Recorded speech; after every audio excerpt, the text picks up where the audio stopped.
एकता दिवस परेड मुख्य आयोजन स्थल पर माननीय प्रधानमंत्री श्री नरेंद्र मोदी का आगमन।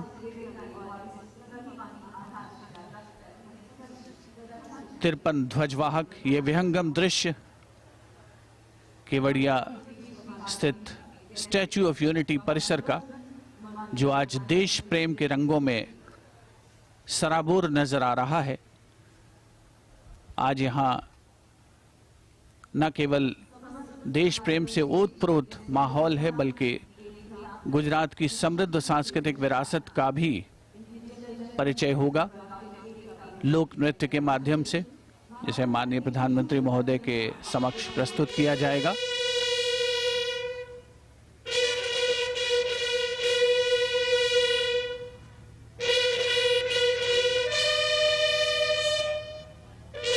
माननीय प्रधानमंत्री श्री नरेंद्र मोदी का स्वागत वरिष्ठ अधिकारियों द्वारा।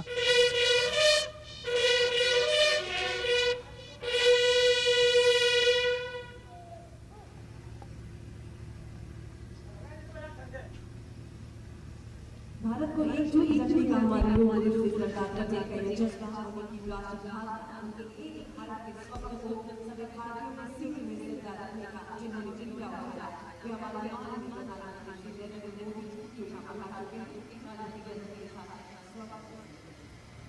एकता दिवस सलामी देंगे जनरल सलामी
ध्वजवाहकों के हाथों में लहराते यह प्रत्येक ध्वज अपने आप में अनेकों वीर गाथाओं को समेटे हुए देश की एकता एवं अखंडता को बनाए रखने हेतु संकल्पित है।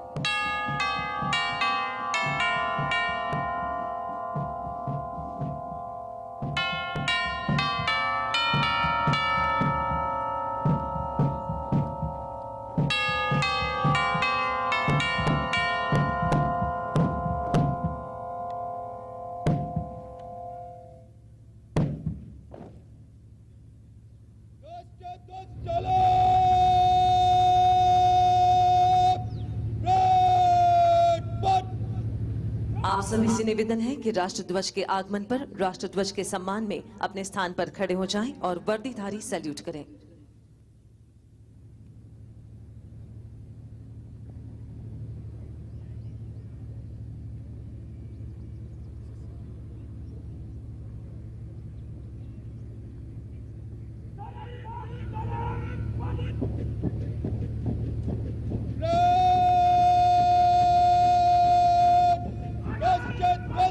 सम्मान देंगे। राष्ट्र सलाम सलामी।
विविधताओं से भरे हमारे भारत देश की सच्ची ताकत, सच्ची हिम्मत, सच्ची पहचान ही है एकता। एकता और अखंडता को मजबूत करना ये हमारा कर्तव्य है।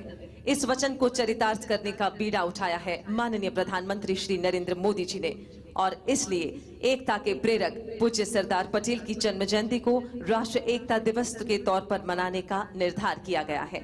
आज इस राष्ट्रीय एकता दिवस पर माननीय प्रधानमंत्री महोदय से विनम्र निवेदन करते हैं कि वे यहाँ उपस्थित सभी के साथ पूरे भारत देश को एकता की शपथ दिलवाएं। हम सभी अपने स्थान पर खड़े होंगे, दाहिना हाथ आगे करके शपथ ग्रहण करेंगे। मैं सत्य निष्ठा से शपथ लेता हूं कि मैं राष्ट्र की एकता, अखंडता और सुरक्षा को बनाए रखने के लिए स्वयं को समर्पित करूंगा और अपने देशवासियों के बीच यह संदेश फैलाने का भी भरसक प्रयत्न करूंगा। मैं यह शपथ अपने देश की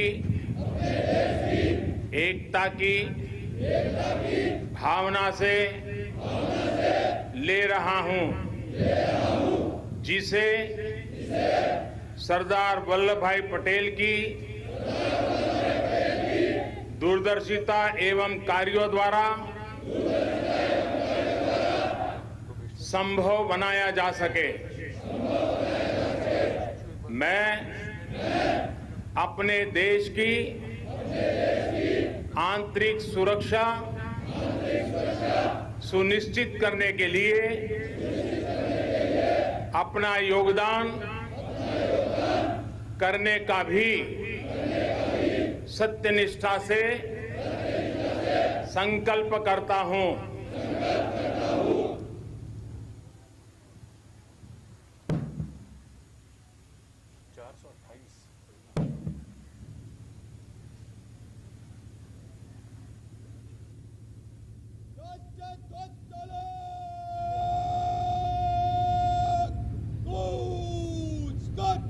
राष्ट्रीय ध्वज तालीम दिशा बदल बन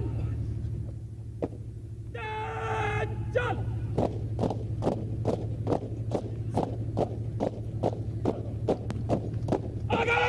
राष्ट्र ध्वज के गान पर हम सभी अपने स्थान पर खड़े होंगे।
राज्य पुलिस एवं सेंट्रल आर्म्ड पुलिस फोर्सेस के ये ध्वज सेवा, शौर्य, कर्तव्य निष्ठा, पराक्रम एवं शहादत का गौरव अपने में समेटे हुए है।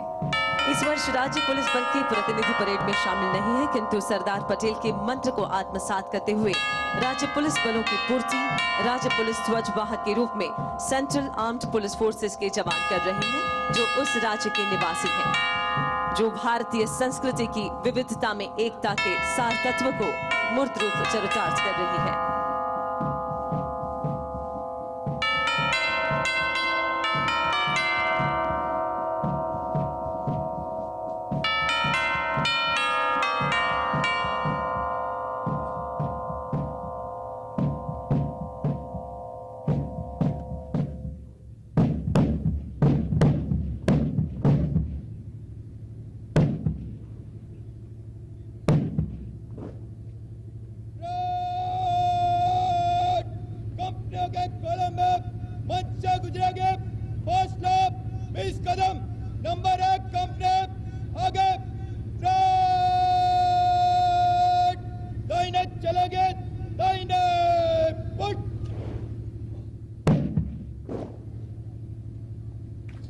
और अब पूज्य सरदार की अप्रतिम प्रतिमा के चरणों के समीप मां भारती के ये जाबाज रक्षक देश के प्रति अपने जुनून, शौर्य और अनुशासन से देश के प्रति अपना राष्ट्रभाव प्रदर्शित करेंगे।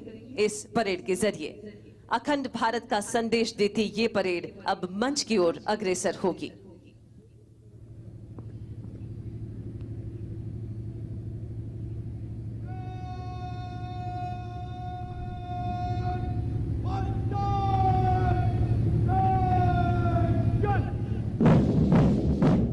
राष्ट्रीय एकता परेड की अब हो रही है शुरुआत। वर्तमान वैश्विक परिदृश्य में कोविड-19 ने हमारी जीवन शैली पर व्यापक असर डाला, किंतु यह महामारी हमारे जोश और हौसले को डिगा न सकी और हम सरदार पटेल की दृढ़ इच्छा शक्ति व दूरदर्शिता से प्रेरित होकर सभी राज्यों की पुलिस बलों व केंद्रीय अर्धसैन्य बलों द्वारा शौर्य प्रदर्शन व परेड की संक्षिप्त प्रस्तुति के साथ उपस्थित हैं। कुछ नशा तिरंगे की शान का है, कुछ नशा मातृभूमि की आन का है। हम लहराएंगे हर जगह ये तिरंगा, नशा ये हिंदुस्तान का है। ऐसे ही जोश और राष्ट्र प्रेम की झलक इस परेड के जरिए हम देखेंगे। इस परेड का नेतृत्व कर रहे हैं 2018 की बैच के IPS Shri Om Prakash Jat. Bits Pilani graduate Om Prakash किसान परिवार से हैं और वर्तमान में श्री जाट गिर सोमनाथ में एएसपी नियुक्त हैं। श्री ओम प्रकाश जाट के नेतृत्व में ये परेड, जिसमें सबसे पहला दस्ता 53 ध्वज वाहकों का 53 राज्य पुलिस व केंद्रीय अर्धसैनिक बल का प्रतिनिधित्व कर रहे हैं, जिसमें शामिल कई ध्वजों को माननीय राष्ट्रपति जी के द्वारा निशान का सम्मान प्राप्त हुआ है, जिसमें से मेजबान गुजरात राज्य के ध्वज को भी 2019 में निशान का सम्मान प्राप्त हुआ है। दूसरे स्थान पर सीआईएसएफ केंद्रीय सशस्त्र बल के रूप में स्वयं को स्थापित कर 350 इकाइयों को सुरक्षा प्रदान कर रहा है, जिसमें देश के संवेदनशील एवं महत्वपूर्ण संस्थान जो कि अंतर्राष्ट्रीय एवं राष्ट्रीय हवाई अड्डे, sea port, shipyards, atomic energy, VIP security, heritage monuments तथा सरकार की अन्य पीएस यूनिट शामिल है। और अब आ रहे हैं सीमा सुरक्षा बल के जाबाज, जो कश्मीर की बर्फीली चोटियां, राजस्थान के रेगिस्तान, दिन हो या रात बड़ी ही मुस्तैदी से अपने कर्तव्य का निर्वाह करते हैं और अब तक 1094 वीरता पदक हासिल किए हैं। अब अपने कदमों की धमक से शौर्य और निष्ठा का संदेश देता अग्रसर है सीआरपीएफ का ये दस्ता।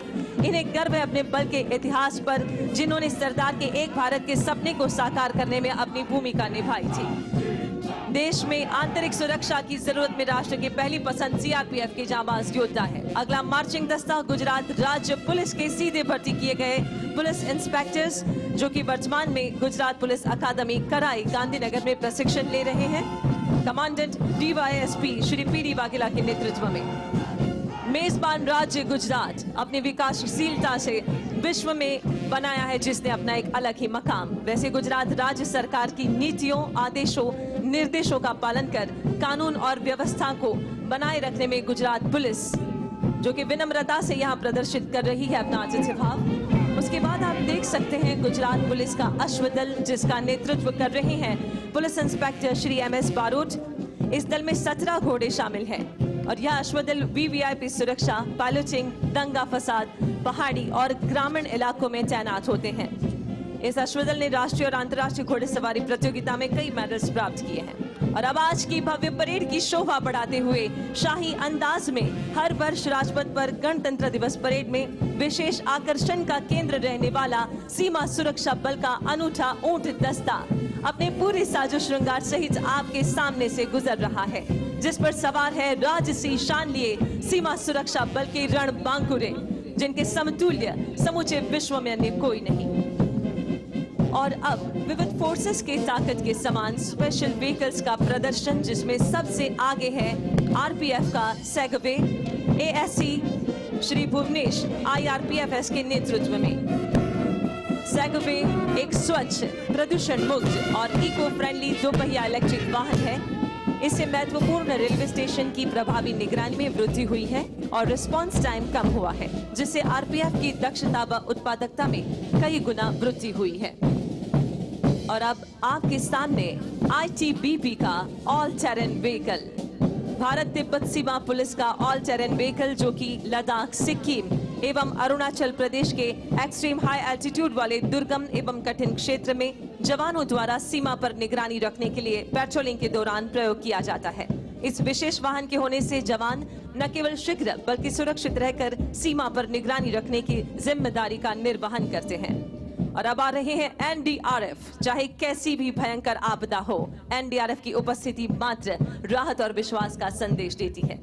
एनडीआरएफ का सबसे पहला व्हीकल है MFR vehicle, medical first responder, बचाव टीम तथा फर्स्ट एड के आवश्यक संसाधनों व उपकरणों के अतिरिक्त कोविड-19 के बचाव हेतु पीपीई एवं सभी सामग्रियों से सुसज्जित है एमएफआर। उसके बाद है एफडब्ल्यूआर रिस्पॉन्स व्हीकल, जो है फ्लड वाटर रेस्क्यू व्हीकल, बाढ़ बचाव दल एवं विभिन्न अत्याधुनिक विशेषीकृत उपकरणों, inflatable rubber boat, outboard motor, sonar system, under water victim locating camera, deep diver से सुसज्जित, साथ ही साथ घरेलू सामग्रियों से बने इक्विपमेंट्स का यह है प्रदर्शन उप कमांडेंट श्री A.K. चौबे के नेतृत्व में। अगला वाहन बीएसएफ का mine protected vehicle MPV, deputy commandant Hitesh Chandra की कमान में। उग्रवाद एवं नक्सलवाद प्रभावित इलाकों में एमपीवी कारगर है। 11 टन वजनी यह वाहन अपने वी आकार की विशेष बनावट की वजह से एंटी पर्सनल तथा एंटी टैंक माइंस के साथ 42 किलोग्राम की आईईडी से भी समग्र सुरक्षा प्रदान करता है। और अब अगला वाहन एनएसजी का शेरपा, ब्लैक कैट कमांडो की हाउस इंटरवेंशन टीम के दस्ते के साथ मेजर सोलास वेन के नेतृत्व में। शेरपा एक हल्का 4x4 बख्तरबंद वाहन है, जो हर सतह जैसे रेत, पत्थर, कीचड़ आदि इलाकों में 6 कमांडोज को उनके पेलोड के साथ ले जाने की क्षमता रखता है। इसके पीछे एनएसजी का ही मार्च वाहन, जिस पर लगे हुए dual side by side hydraulic ramp अलग अलग हाइट पर एनएसजी कमांडोज और K9 को बिल्डिंग इंटरवेंशन, हॉस्टेज रेस्क्यू और एंटी हाइजैक ऑपरेशंस में सुगमता प्रदान करता है। और अब आपके सामने से गुजर रहा है ये वाहन, जो है सीआरपीएफ के बुलंद इरादों का फौलादी साथी। एनएसजी के मार्च के बाद critical situation response vehicle CRPF से, जिसका नेतृत्व 7 बार पुलिस वीरता पदक से सम्मानित सहायक कमांडेंट नरेश कुमार एवं प्रवीण नौटियाल कर रहे हैं। अत्याधुनिक उपकरणों से लैस यह बख्तरबंद critical situation response vehicle CSRV Kashmir में किसी भी चुनौती से निपटने में सक्षम है। इसमें लगा thermal imaging camera, drone system, उपद्रवी भीड़ पर काबू पाने के लिए multi barrel launcher, LRAD, PTZ cameras तक हर जरूरत का उपकरण इस वाहन में उपलब्ध है। और ये है गुजरात पुलिस का BDDS व्हीकल। इस वाहन का उपयोग बॉम्ब डिस्पोजल ऑपरेशन के लिए किया जाता है तथा यह इंटरनेट सर्विलेंस सिस्टम और फ्लड लाइट्स लेस है। इस व्हीकल में सर्च इक्विपमेंट, सेफ्टी इक्विपमेंट और डिस्पोजेबल इक्विपमेंट है। बॉम्ब ऑपरेशन के दौरान सीनियर ऑफिसर्स अपने मोबाइल और ऑफिस में टीवी पर लाइव ऑपरेशन दुनिया में कहीं से भी देख सकते हैं। इस तरह का व्हीकल भारत में सर्वप्रथम गुजरात राज्य में अहमदाबाद शहर पुलिस BDDS स्क्वाड के पास है।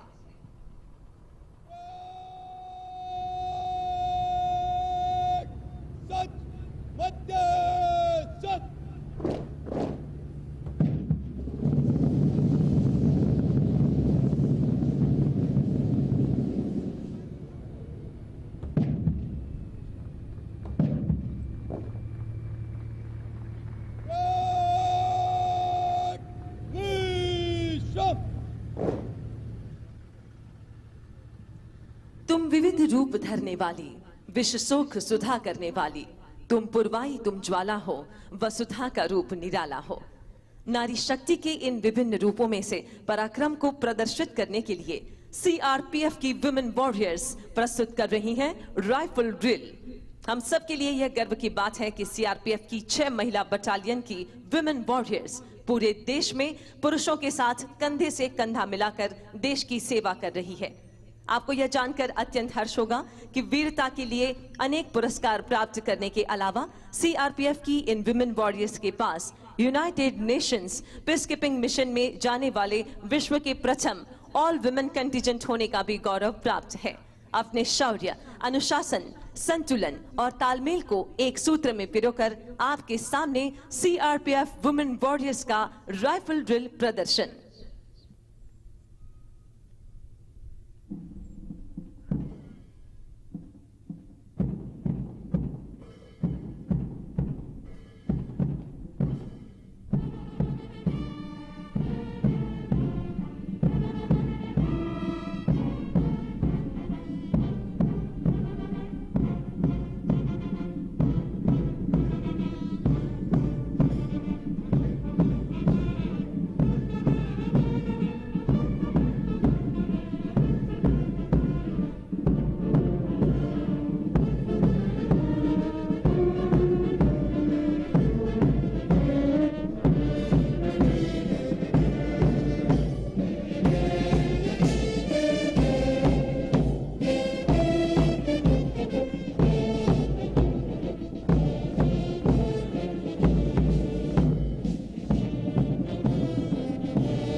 सीआरपीएफ की वुमेन वॉरियर्स अनुशासन और आपसी तालमेल से कंधे से कंधा मिलाकर किसी भी कार्य को बड़ी ही खूबसूरती और सरलता से किया जाता है, जिसका बेनमून उदाहरण था ये राइफल ड्रिल सीआरपीएफ की विमेन वॉरियर्स के द्वारा। भारत की ये भूमि जहां नारी को एक शक्ति के रूप में पूजा जाता है, शक्ति स्वरूपा नारियों के सशक्तिकरण के हमेशा से ही हिमायती रहे हैं माननीय प्रधानमंत्री श्री नरेंद्र मोदी जी, जिन्हीं की दीर्घ दृष्टि और विजन की वजह से विश्व की 8वीं अजायबी बनने वाली ये अप्रतिम प्रतिमा स्टैच्यू ऑफ यूनिटी का निर्माण हुआ। सैद्धांतिक महत्व के साथ साथ प्रवासन के क्षेत्र के लिए भी ये स्थल माइलस्टोन बना है, जिससे यहाँ आसपास रहने वाले प्रजाजनों के जीवन में भी सुधार आया। और आज इस खास अवसर पे यहाँ आसपास बसने वाले आदिवासी लोग अपनी खुशी व्यक्त करना चाहते हैं इनके लोक नृत्यों के द्वारा। प्रकृति की गोद में बसने वाले ये साहसिक आदिवासी, जिनके नृत्य में भी साहस होता है, हाथ पकड़कर गति से घूमना और पिरामिड बनाना, ये इनकी नृत्य शैली है। पर कोविड-19 के संक्रमण को ध्यान में रखकर सोशल डिस्टेंसिंग और मास्क लगाकर ये नृत्य प्रस्तुत करेंगे। खेल युवा और सांस्कृतिक प्रवृत्ति विभाग गुजरात राज्य के द्वारा प्रस्तुति सांस्कृतिक कार्यक्रम की।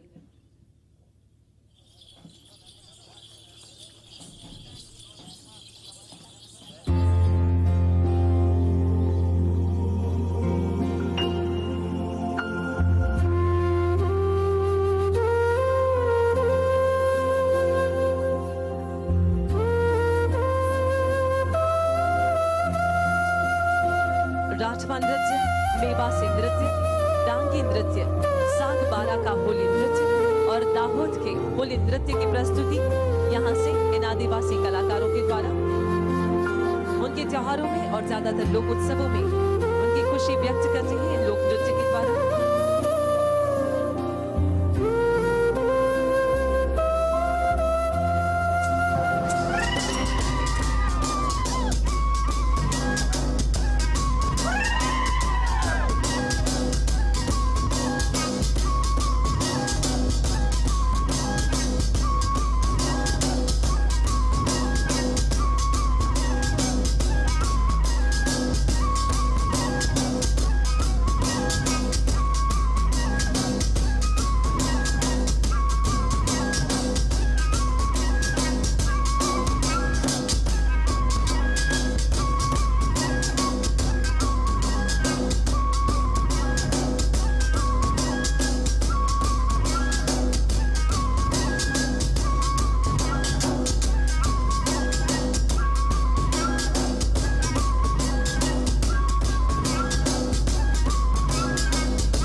आदिकाल से गणेश जंगल और दुर्गम पहाड़ी प्रदेश के बीच रहने वाले आदिवासी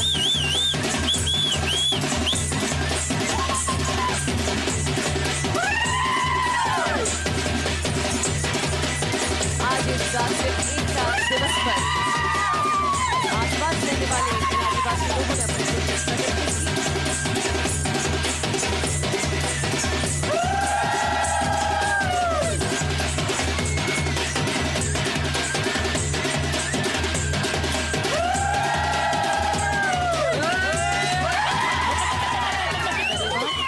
आदिकाल से घने जंगल और दुर्गम पहाड़ी प्रदेश के बीच रहने वाले ये साहसिक आदिवासी गुजरात में रहने वाले आदिवासी समाज के लोग पारंपरिक और वैविध्य नृत्य के लिए प्रचलित हैं और यही विशिष्ट नृत्य हमने यहाँ पर देखा।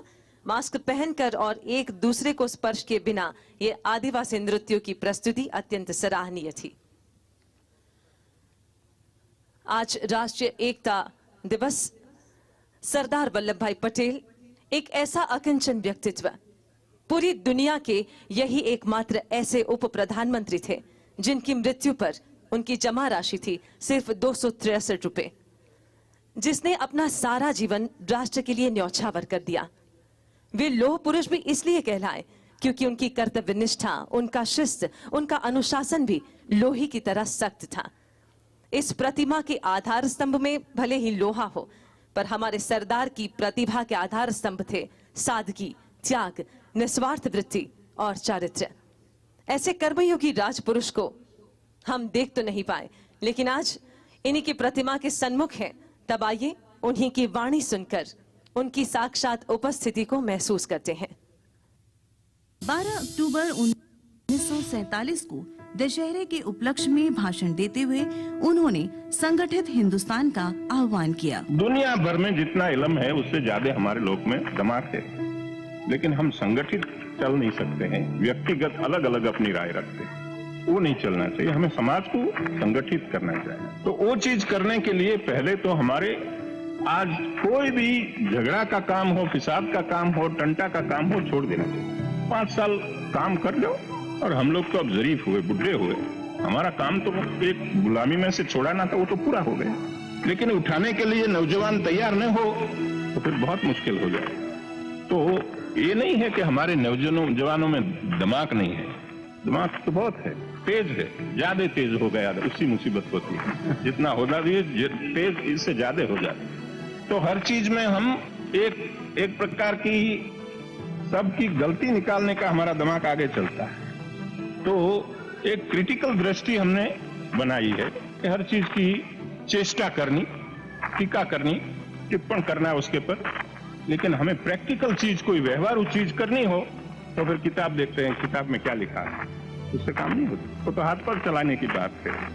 तो जो व्यापारी लोग, जो धनिक लोग हैं, उनके साथ हमें ये जो इनके पास इल्म है, वो इल्म भी हमें लेना पड़ेगा और उनका साथ लेना पड़ेगा कि तुम आओ भाई, मुल्क तुम्हारा है और मुल्क में आज तो बहुत मैदान पड़ा है, उसमें जितना काम आप करो, परदेशियों के समय में करते थे, इससे ज्यादा करने का मौका आपको मिलेगा। वो हमसे डरते हैं, हमारा उसको भरोसा नहीं है, हम उनका भरोसा नहीं करते। इस तरह से काम नहीं चलेगा। उनका एक दूसरे का विश्वास पैदा करना चाहिए, तब काम चल सकता है। तो मजदूर का धनिकों के साथ झगड़ा और ये जो और लोग हैं वो आपस में झगड़ा करे, प्रांत प्रांत का झगड़ा, कि हम इस तरह से आपस में सब झगड़ा करता रहे। तो हमारा काम ये है कि हम हिंदुस्तान में कोई भी प्रांत के पड़े हैं, हम हिंदुस्तानी है और हमारा प्रथम कर्तव्य हिंदुस्तान की हिफाजत, हिंदुस्तान की रक्षा और हिंदुस्तान की आजादी को तो उसकी अच्छी तरह से शोभे दीपे इस तरह से बनाना। तो सबको साथ लेके ऐसे राष्ट्र के पर्व पर जो पहले हमें जब आजाद थे जो खुशहाली थी, उसी प्रकार की खुशहाली हो, प्रकार मुल्क को उठाना हो, मिलजुल कर काम करना है। बिखरे फूलों को मिलाकर जिसने बनाया ये चमन, वैसे सरदार को आज शत शत नमन। धरती से लेकर आसमां तक भारत ने अपने लिए न एक नया इतिहास रचा है, बल्कि भविष्य के लिए राष्ट्र एकता की प्रेरणा का गगनचुंबी आधार भी तैयार किया है, जो है स्टैच्यू ऑफ यूनिटी। हमारे सरदार को एक सच्ची श्रद्धांजलि। देश की एकता के प्रति जोश और उमंग से भरे आज के इस राष्ट्रीय एकता दिवस पर अब अगला जो क्षण है जो हम सभी के लिए बड़ा ही दिल धड़क और रोमांचक होने वाला है। आज जहां हमने इस एकता परेड के जरिए हमारे देश की सीमा सुरक्षा और आंतरिक सुरक्षा देने वाले जाबाजों की निष्ठा और ताकत देखी, तो साथ ही में हिंदुस्तान के इस खुले आसमान में हमारी सुरक्षा निश्चित करने के लिए पहरा दे रहे भारतीय वायुसेना के फाइटर एयरक्राफ्ट कुछ ही क्षणों में यहां से गुजरेंगे और हमें भारतीय वायुसेना की ताकत का परिचय देंगे। आज राष्ट्रीय एकता दिवस पर सरदार को सलामी देने का ये जज्बा है इंडियन एयरफोर्स का। आप सभी आपके सामने ये किले की भव्य दीवार भी देख रहे हैं। स्टैच्यू ऑफ यूनिटी की विशाल गगनभेदी प्रतिमा के सम्मुख इस परेड मैदान में ये दीवार, ये प्राचीर है जूनागढ़ किले की। यह प्रतिबिंब लगभग 2300 वर्षों का इतिहास समेटे वर्तमान को एकीकृत भारत का गौरवशाली प्रतीक है। भारत की आजादी की घोषणा के साथ ही भारत के एकीकरण की विशाल चुनौती सरदार पटेल के सम्मुख थी। जूनागढ़ के तत्कालीन नवाब जूनागढ़ को पाकिस्तान में मिलाना चाहते थे, किंतु जूनागढ़ रियासत की समस्त जनता भारत के साथ रहना चाहती थी। सरदार पटेल की दृढ़ इच्छा शक्ति व कूटनीति के परिणाम स्वरूप राजनैतिक अड़चनों के बावजूद 20 फरवरी 1948 को जूनागढ़ भारत का अभिन्न अंग बन गया।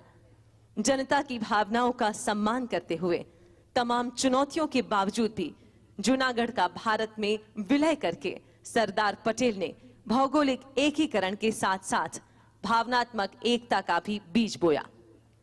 जूनागढ़ किला हमें सांस्कृतिक विविधता व भौगोलिक विषमता के बावजूद एक सूत्र भारतीयता में बंधे रहने को प्रेरित करता है, साथ ही सरदार पटेल के सशक्त भारत की याद दिलाता है।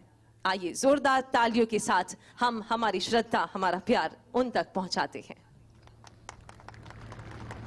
और अब कुछ ही क्षणों में स्टैच्यू ऑफ यूनिटी, जिसे सलामी देने के लिए इंडियन एयरफोर्स के जैगवार फाइटर एयरक्राफ्ट 3 एयरक्राफ्ट यहां से गुजरेंगे। जैगवार फाइटर एयरक्राफ्ट का होगा फ्लाई पास्ट। हमारे देश की ओर हम सबके गौरव के समान समग्र विश्व में सबसे ऊंची ये प्रतिभा और विश्व की सबसे ऊंची ये बेनमून प्रतिमा, जिसे सलामी देगा इंडियन एयरफोर्स का जैगवार एयरक्राफ्ट। ये 3 एयरक्राफ्ट जो जामनगर एयर स्टेशन से उड़ान भर चुके हैं। 600 किलोमीटर का ये जो अंतर है वो सिर्फ 40 मिनट में वो तय करके कुछ ही क्षणों में यहाँ पर इस आसमान में होंगे। ये जैगवार लड़ाकू विमान है जो स्ट्राइकर प्लेन्स हैं, जो कहीं पर भी दुश्मनों के विस्तार में 1400 किलोमीटर तक अंदर जाकर स्ट्राइक करने के लिए भी कैपेबल है। आप स्टैच्यू की ओर देख सकते हैं जैगवार फाइटर एयरक्राफ्ट। इसी के साथ जिन्होंने आज राष्ट्रीय एकता दिवस पर सलामी दी हमारे सरदार को, जोरदार तालियों से हम सभी हमारी वायुसेना का, इंडियन एयरफोर्स का अभिवादन करें। बहुत बहुत धन्यवाद। भारत देश के अनमोल इतिहास का गौरव जिनके दिल में है, भारत देश के अमूल्य वर्तमान का श्रेष्ठ नेतृत्व जिनके हाथों में है और भारत देश के सुनहरे भविष्य की सही दिशाएं जिनके जहन में है, भारत की काया पलट करने वाले ये राजपुरुष सरदार के विचारों और सिद्धांतों को आत्मसात कर देश के प्रति सदैव समर्पित हमारे राष्ट्र रत्न, हमारे माननीय प्रधानमंत्री श्री नरेंद्र मोदी जी। आइए तालियों के गर्जन के साथ इनका स्वागत करते हैं आज राष्ट्रजोग संबोधन के लिए।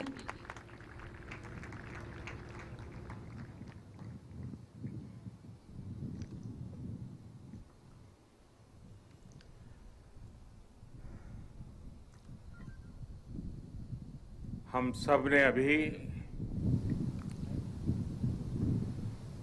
लौह पुरुष सरदार वल्लभ भाई पटेल की दूरदृष्टि से भरी हुई वाणी प्रसाद के रूप में प्राप्त की। मेरी बात बताने से पहले मैं आप सबसे भारत माता की जय का जयघोष कराऊंगा और आप सबसे मेरा आग्रह है, यूनिफॉर्म वाले सभी जवानों से भी आग्रह है और दूर दूर पहाड़ियों पर बैठे मेरे आदिवासी भाइयों बहनों को भी मेरा आग्रह है कि एक हाथ ऊपर करके पूरी ताकत से सरदार साहब का स्मरण करते हुए हम भारत माता की जय का घोष करेंगे। मैं 3 बार करवाऊंगा। पुलिस बेड़े के वीर बेटे बेटियों के नाम भारत माता की। कोरोना के समय में सेवारत कोरोना वॉरियर्स के नाम भारत माता की। आत्मनिर्भरता के संकल्प को सिद्ध करने में जुटे कोटि कोटि लोगों के नाम भारत माता की।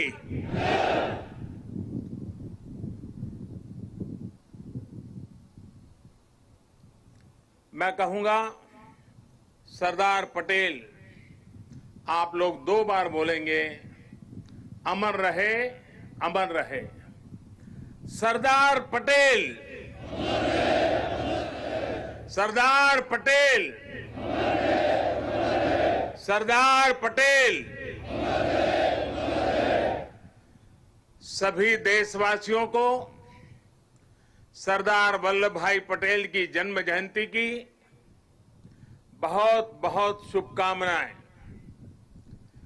देश की सैकड़ों रियासतों को, राजे रजवाड़ों को एक करके देश की विविधता को आजाद भारत की शक्ति बनाकर सरदार पटेल ने हिंदुस्तान को वर्तमान स्वरूप दिया।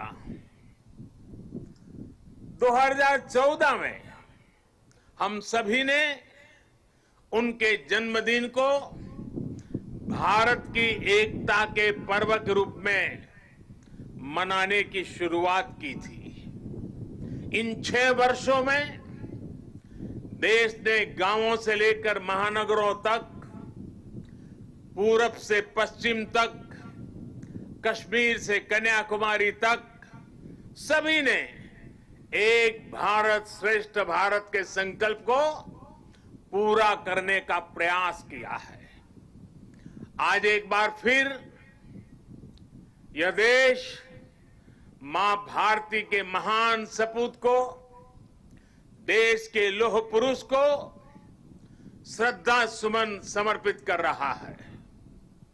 आज एक बार फिर यह देश सरदार पटेल की इस गगनचुंबी प्रतिमा के सानिध्य में, उनकी छाया में देश की प्रगति के महायज्ञ का अपना प्राण दोहरा रहा है। साथियों, मैं कल दोपहर ही केवड़िया पहुंच गया था और केवड़िया पहुंचने के बाद कल से लेकर अब तक यहां केवड़िया में जंगल सफारी पार्क, एकता मॉल, चिल्ड्रन न्यूट्रिशन पार्क, आरोग्य वन जैसे अनेक नए स्थलों का लोकार्पण हुआ है। बहुत ही कम समय में सरदार सरोवर डैम के साथ जुड़ा हुआ ये भव्य निर्माण एक भारत श्रेष्ठ भारत की भावना का, नए भारत की प्रगति का तीर्थ स्थल बन गया है। आने वाले समय में मां नर्मदा के तट पर भारत ही नहीं, पूरी दुनिया के टूरिज्म मैप पर ये स्थान अपनी जगह बनाने वाला है, छाने जा रहा है। आज सरदार सरोवर से साबरमती रिवर फ्रंट तक सी प्लेन सेवा का भी शुभारंभ होने जा रहा है। ये देश की पहली और अपने आप में अनूठी सी प्लेन सेवा है। सरदार साहब के दर्शन के लिए, स्टैच्यू ऑफ यूनिटी को देखने के लिए देशवासियों को अब सी प्लेन सर्विस का भी विकल्प मिलेगा।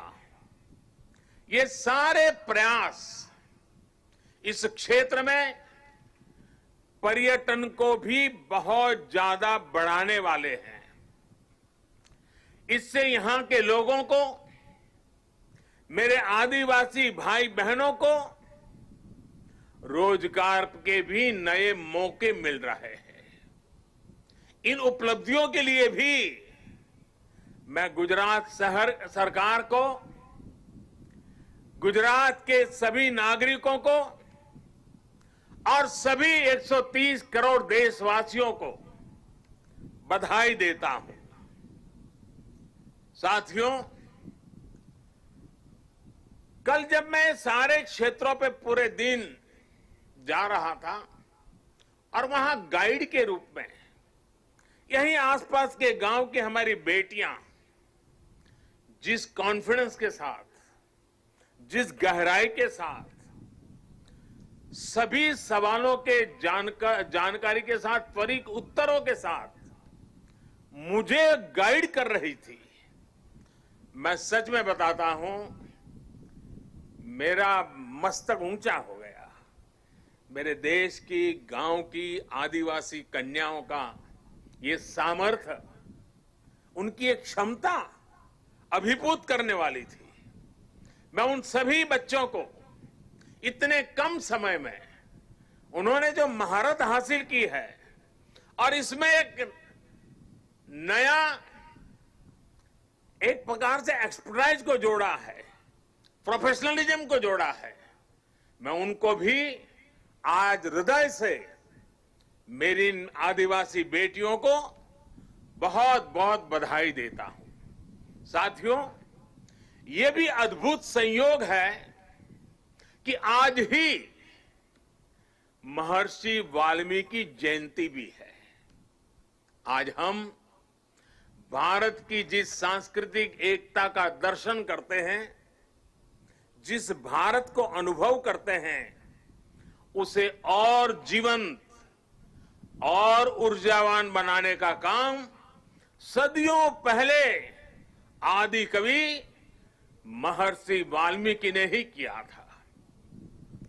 भगवान राम के आदर्श, राम के संस्कार अगर आज भारत के कोने कोने में हमें एक दूसरे से जोड़ रहे हैं, तो इसका बहुत बड़ा श्रेय भी महर्षि वाल्मीकि जी को ही जाता है।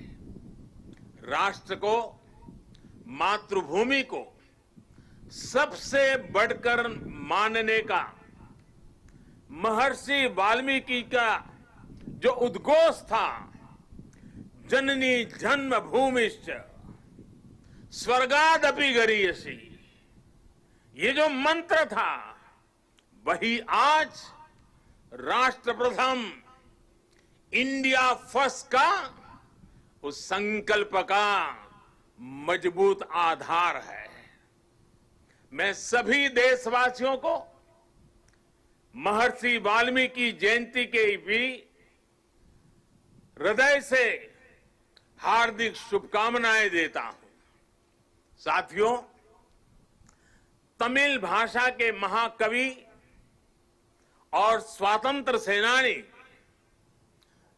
सुब्रमण्यम भारती ने लिखा था, मन्नुम इमयमले अंगल मलइये मालिल मिदुदु पोल परिधु इल्लेये इन्नरू नीर गंगे आरेंगेल आरे इंगिथन मानबीर एदिरेदु वेरे पन्नरूम उपनिट नुल्लेंगल नुले पार मिसे एधोरु नुल इधु बोले पोन नोलिर भारत नांडेगल नाडे पोट रुवोम इंगते एमक्की कल्लेइडे सुब्रमण्यम भारती जी की जो कविता है, उसका भावार्थ हिंदी में जो मिलता है, दूर सुदूर क्षेत्रों के बारे में जो वर्णन है, वो भी इतना ही प्रेरक है। सुब्रमण्यम भारती जी ने जिस भाव को प्रकट किया है, दुनिया की सबसे पुरातन भाषा तमिल भाषा में किया है, और क्या अद्भुत मां भारती का वर्णन किया है। सुब्रमण्यम भारती जी के उस कविता के भाव है, चमक रहा उत्तुंग हिमालय, चमक रहा उत्तुंग हिमालय, यह नगराज हमारा ही है। जोड़ नहीं धरती पर जिसका, जोड़ नहीं धरती पर जिसका, वह नगराज हमारा ही है। नदी हमारी ही है गंगा, प्लावित करती मधुरस धारा, बहती है क्या कहीं और भी ऐसी पावन कलकल धारा। सम्मानित जो सफल विश्व में, सम्मानित जो सफल विश्व में, महिमा जिनकी बहुत रही है। अमर ग्रंथ वे सभी हमारे, अमर ग्रंथ वे सभी हमारे, उपनिषदों का देश यही है। गाएंगे यश हम सब इसका, गाएंगे यश हम सब इसका, यह है स्वर्णिम देश हमारा। आगे कौन जगत में हमसे, गुलामी के कालखंड में भी सुब्रमण्यम भारती जी का विश्वास देखिए, वो भाव प्रकट करते हैं, आगे कौन जगत में हमसे, आगे कौन जगत में हमसे, यह है भारत देश हमारा, यह है भारत देश हमारा। भारत के लिए इस अद्भुत भावना को आज हम यहां मां नर्मदा के किनारे सरदार साहब की भव्य प्रतिमा की छांव में और करीब से महसूस कर सकते हैं। भारत की यही ताकत हमें हर आपदा से, हर विपत्ति से लड़ना सिखाती है और जीतना भी सिखाती है। आप देखिए, पिछले साल से ही जब हम आज के दिन एकता दौड़ में शामिल हुए थे, तब किसी ने कल्पना नहीं की थी कि दुनिया, पूरी मानव जात को कोरोना जैसी वैश्विक महामारी का सामना करना पड़ेगा। ये आपदा अचानक आई, इसने पूरे विश्व में मानव जीवन को प्रभावित किया है, हमारी गति को प्रभावित किया है। लेकिन इस महामारी के सामने देश ने, 130 करोड़ देशवासियों ने जिस तरह अपने सामूहिक सामर्थ्य को, अपनी सामूहिक इच्छा शक्ति को साबित किया है, वह अभूतपूर्व है। इतिहास में उसकी कोई मिसाल नहीं है। कोरोना वॉरियर्स के सम्मान में 130 करोड़ देशवासियों ने एक होकर कश्मीर से कन्याकुमारी, लेह से लक्षद्वीप, अटक से कटक, कच्छ से कोहिमा, त्रिपुरा से सोमनाथ, 130 करोड़ देशवासियों ने एक होकर जो जज्बा दिखाया, एकता का जो संदेश दिया, उसने 8 महीने से हमें इस संकट के सामने जूझने की, लड़ने की और विजय पथ पर आगे बढ़ने की ताकत दी है। देश ने उनके सम्मान के लिए दिए जलाए, सम्मान व्यक्त किया। हमारे कोरोना वॉरियर्स, हमारे अनेक पुलिस के होनहार साथियों ने दूसरों का जीवन बचाने के लिए अपने जीवन का बलिदान दे दिया। आजादी के बाद मानव सेवा के, सुरक्षा के लिए जीवन देना इस देश के पुलिस बेड़े की विशेषता रही है। करीब 35,000 मेरे पुलिस बेड़े के जवानों ने आजादी के बाद बलिदान दी है, लेकिन इस कोरोना कालखंड में सेवा के लिए, दूसरे की जिंदगी बचाने के लिए मेरे पुलिस के बेड़े के जवानों ने, कईयों ने सेवा करते करते खुद को ही समर्पित कर दिया। इतिहास कभी इस स्वर्णिम पल को कभी भुला नहीं सकेगा और पुलिस बेड़े के जवानों को ही नहीं, 130 करोड़ देशवासियों को पुलिस बेड़े के वीरों के एक समर्पण भाव को हमेशा नतमस्तक होने के लिए प्रेरित करेगा।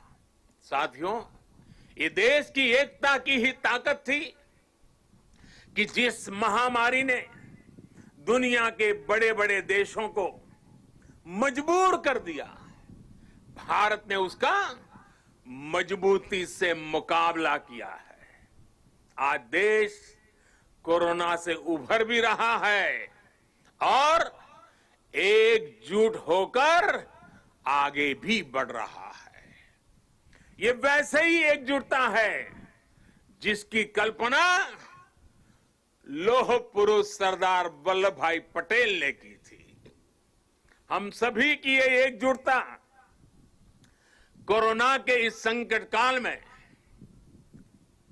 लौह पुरुष सरदार वल्लभ भाई पटेल को सच्ची श्रद्धांजलि है।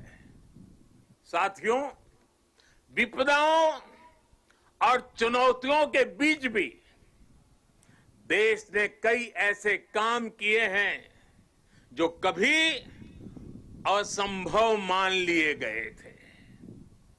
इसी मुश्किल समय में धारा 370 हटने के बाद, आर्टिकल 370 हटने के बाद कश्मीर ने समावेश का 1 साल पूरा किया।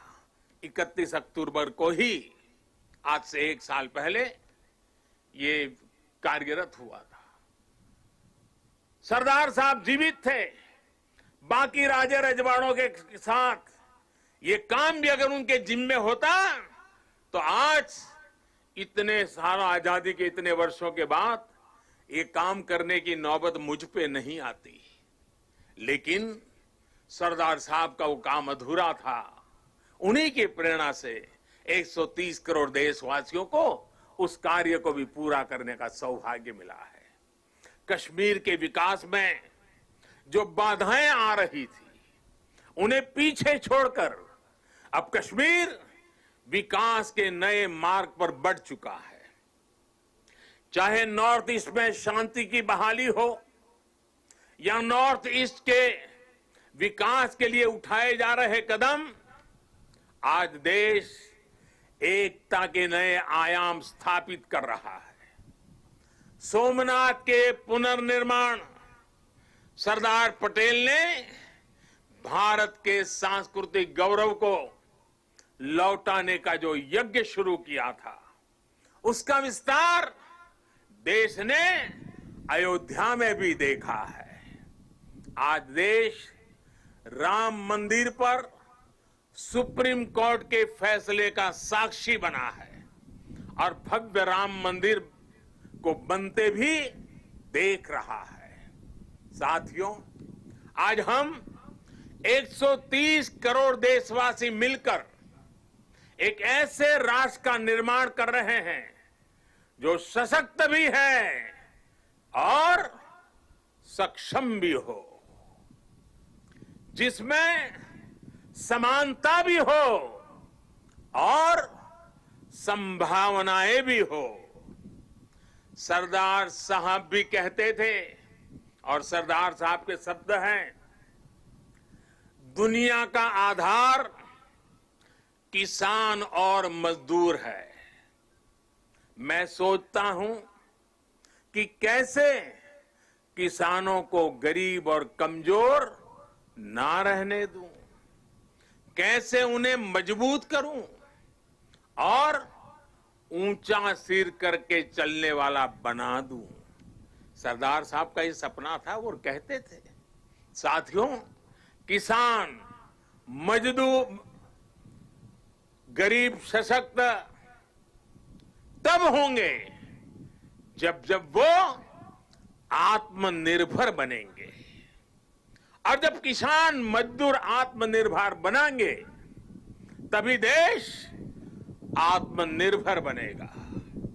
साथियों, आत्मनिर्भर देश ही अपनी प्रगति के साथ साथ अपनी सुरक्षा के लिए भी आश्वस्त रह सकता है, और इसलिए आज देश रक्षा के क्षेत्र में भी आत्मनिर्भर बनने की ओर बढ़ रहा है। इतना ही नहीं, सीमाओं पर भी भारत की नजर और नजरिया अब बदल गए हैं। आज भारत की भूमि पर नजर गड़ाने वालों को मुंह तोड़ जवाब देने की ताकत हमारे वीर जवानों के हाथ में है। आज का भारत सीमाओं पर सैकड़ों किलोमीटर लंबी सड़कें बना रहा है, दर्जनों ब्रिज, अनेक सुरंगें लगातार बनाता चला जा रहा है। अपनी संप्रभुता और सम्मान की रक्षा के लिए आज का भारत पूरी तरह सज्ज है, प्रतिबद्ध है, कटिबद्ध है, पूरी तरह तैयार है। लेकिन साथियों, प्रगति के इन प्रयासों के बीच कई ऐसी चुनौतियां भी हैं जिसका सामना आज भारत और पूरा विश्व कर रहा है। बीते कुछ समय से दुनिया के अनेक देशों में जो हालात बने हैं, जिस तरह कुछ लोग आतंकवाद के समर्थन में खुल करके सामने आ गए हैं, वो आज मानवता के लिए, विश्व के लिए, शांति के उपासकों के लिए एक वैश्विक चिंता का विषय बना हुआ है।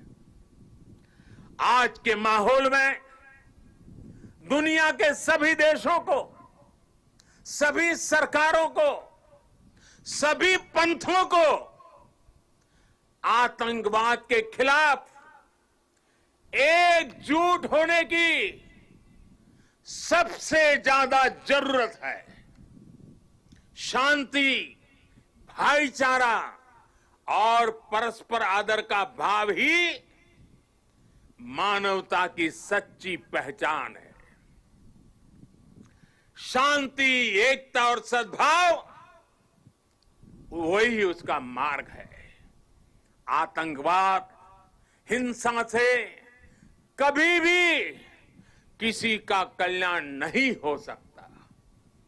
भारत तो पिछले कई दशकों से आतंकवाद का भुक्तभोगी रहा है, पीड़ित रहा है। भारत ने अपने हजारों वीर जवानों को खोया है, अपने हजारों निर्दोष नागरिकों को खोया है, अनेक माताओं के लाल खोए हैं, अनेक बहनों के भाई खोए हैं। आतंक की पीड़ा को भारत भली भांति जानता है। भारत ने आतंकवाद को हमेशा अपनी एकता से, अपनी दृढ़ इच्छा शक्ति से जवाब दिया है। आज पूरे विश्व को भी एकजुट होकर हर उस ताकत को हराना है जो आतंक के साथ है, जो आतंकवाद को बढ़ावा दे रही है। साथियों, भारत के लिए तो एकता के मायनों का विस्तार हमेशा से बहुत ज्यादा रहा है। हम तो वो लोग हैं जिनको प्रेरणा मिली है, सर्वे भवन्तु सुखिनः। हम वो लोग हैं जिन्होंने आत्मसात किया है वसुधैव कुटुंबकम की। यही तो हमारी जीवन धारा है। भगवान बुद्ध से लेकर महात्मा गांधी तक भारत ने समूचे विश्व को शांति और एकता का संदेश दिया है। साथियों, राष्ट्रकवि रामधारी सिंह दिनकर जी ने लिखा है, भारत एक विचार, भारत एक विचार, स्वर्ग को भू पर लाने वाला। भारत एक विचार, स्वर्ग को भू पर लाने वाला। भारत एक भाव, भारत एक भाव जिसको पाकर मनुष्य जगता है। भारत एक भाव जिसको पाकर मनुष्य जगता है। हमारी ये राष्ट्र हमारे विचारों से, हमारी भावनाओं से, हमारी चेतनाओं से, हमारे प्रयासों से हम सबसे मिलकर ही बनता है। और इसकी बहुत बड़ी ताकत भारत की विविधता है। इतनी बोलियां, इतनी भाषाएं, अलग अलग तरह के परिधान, खान पान, रीति रिवाज, मान्यताएं, ये किसी और देश में मिलना मुश्किल है। हमारे वेद वाक्यों में भी कहा गया है, जन्म बिभ्रति बहुधा विवाचसम, नाना धर्माणम पृथ्वी यथोकसम, सहस्त्रम धारा द्रविणस्य में, दुहा ध्रुवेव धनुरन प्रस्फुरंती। अर्थात हमारी ये मातृभूमि अलग अलग भाषाओं को बोलने वाले, अलग अलग आचार विचार व्यवहार वाले लोगों को एक घर के समान धारण करती है। इसलिए हमारी ये विविधता ही हमारा अस्तित्व है। इस विविधता में एकता को जीवंत रखना ही राष्ट्र के प्रति हमारा कर्तव्य है। हमें याद रखना है कि हम एक हैं तो हम अपराजेय हैं, हम एक हैं तो हम असाधारण हैं, हम एक हैं तो हम अद्वितीय हैं। लेकिन साथियों, हमें ये भी याद रखना है कि भारत की ये एकता, ये ताकत दूसरों को खटकती भी रहती है।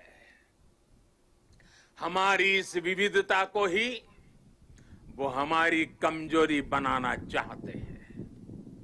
हमारी इस विविधता को आधार बनाकर वो एक दूसरे के बीच खाई बनाना चाहते हैं। ऐसी ताकतों को पहचानना जरूरी है। ऐसी ताकतों से हर भारतीय को बहुत ज्यादा सतर्क रहने की जरूरत है। साथियों, आज यहां जब मैं अर्धसैनिक बलों की परेड देख रहा था, आप सभी के अद्भुत कौशल्य को देख रहा था, तो मन में एक और तस्वीर भी थी। ये तस्वीर थी पुलवामा हमले की। उस हमले में हमारे पुलिस बेड़े के हमारे जो वीर साथी शहीद हुए, वो अर्धसैनिक बेड़े के ही थे। देश कभी भूल नहीं सकता कि जब अपने वीर बेटों के जाने से पूरा देश दुखी था, तब कुछ लोग उस दुख में शामिल नहीं थे। वो पुलवामा हमले में भी अपना राजनीतिक स्वार्थ खोज रहे थे,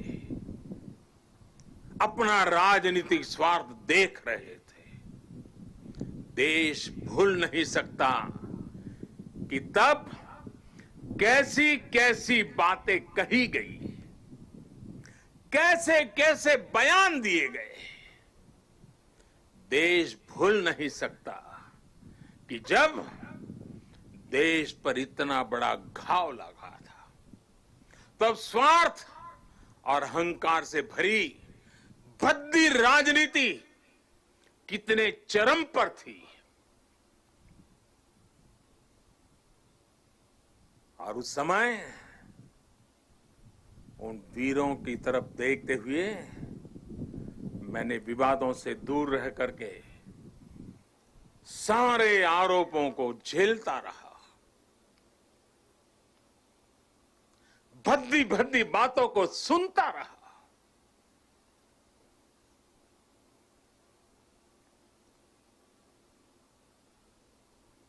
मेरे दिल पर वीर शहीदों का गहरा घाव था, लेकिन पिछले दिनों पड़ोसी देश से जो खबरें आई है, जिस प्रकार वहां की संसद में सत्य स्वीकारा गया है, उसने इन लोगों के असली चेहरों को देश के सामने ला दिया है। अपने निहित स्वार्थ के लिए, राजनीतिक स्वार्थ के लिए ये लोग किस हद तक जा सकते हैं। पुलवामा हमले के बाद की गई राजनीति इसका बहुत बड़ा उदाहरण है। मैं ऐसे राजनीतिक दलों से, ऐसे लोगों से आग्रह करूंगा, और आज के समय में जरा विशेष आग्रह करूंगा, और सरदार साहब के प्रति अगर आपकी श्रद्धा है तो इस महापुरुष की इस विराट प्रतिमा के सामने से आपको आग्रह करूंगा कि देश हित में,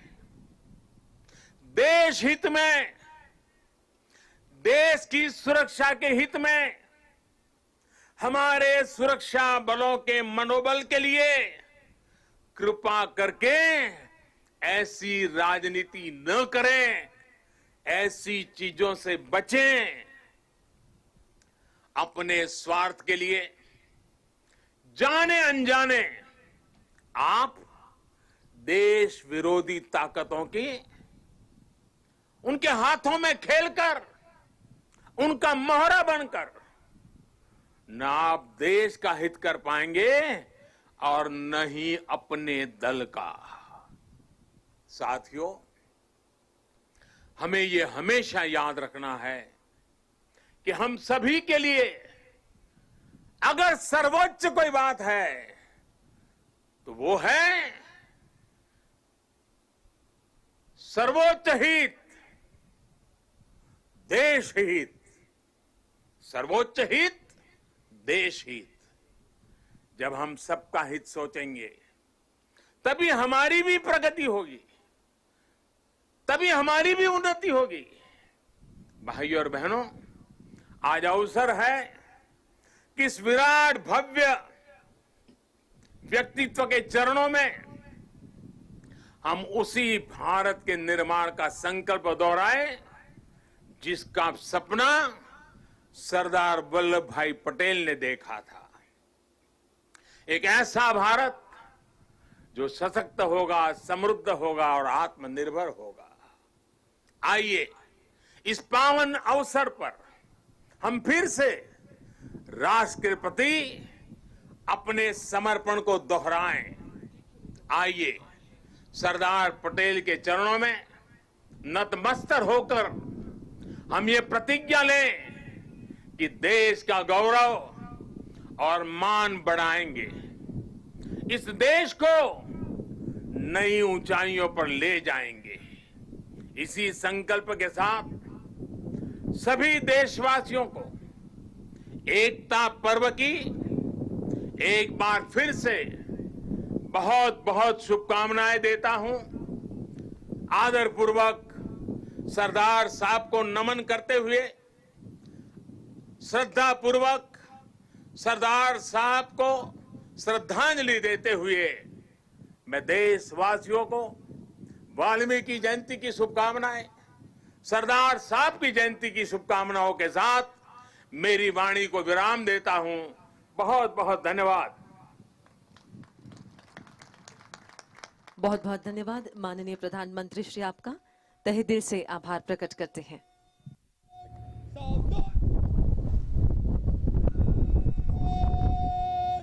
मुख्य अतिथि महोदय को हर्ष ध्वनि देंगे। मुख्य अतिथि महोदय की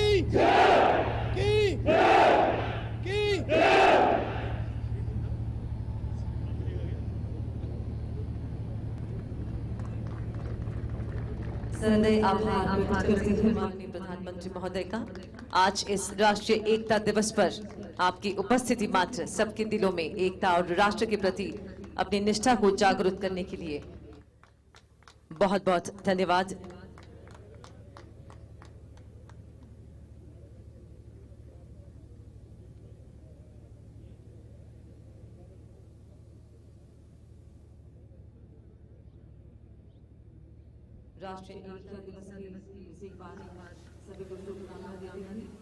एकता दिवस परेड में माननीय प्रधानमंत्री शामिल हुए और उनका ओजपूर्ण संबोधन, उन्होंने सरदार पटेल के विचारों के साथ देश और दुनिया में वर्तमान में जो हालात हैं उन पर अपने विचार साझा किए। उन्होंने कहा कि अगर हम एक हैं तो हम अपराजेय हैं, असाधारण हैं, अद्वितीय हैं। सरदार पटेल के ये विचार आज भी उतने ही प्रासंगिक, उतने ही जरूरी और अब माननीय प्रधानमंत्री यहां परेड ग्राउंड से प्रस्थान करेंगे।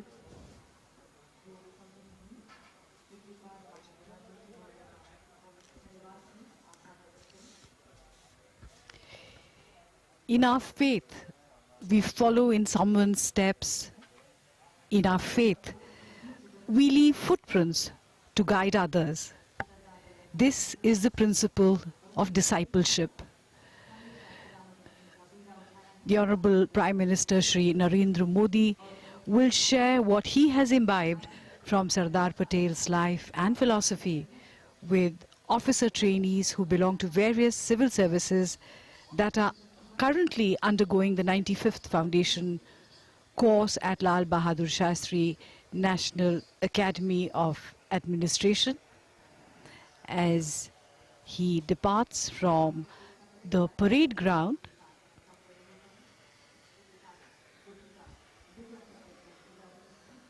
सबसे ऊंचा था वो है और रहेगा भारत की शान।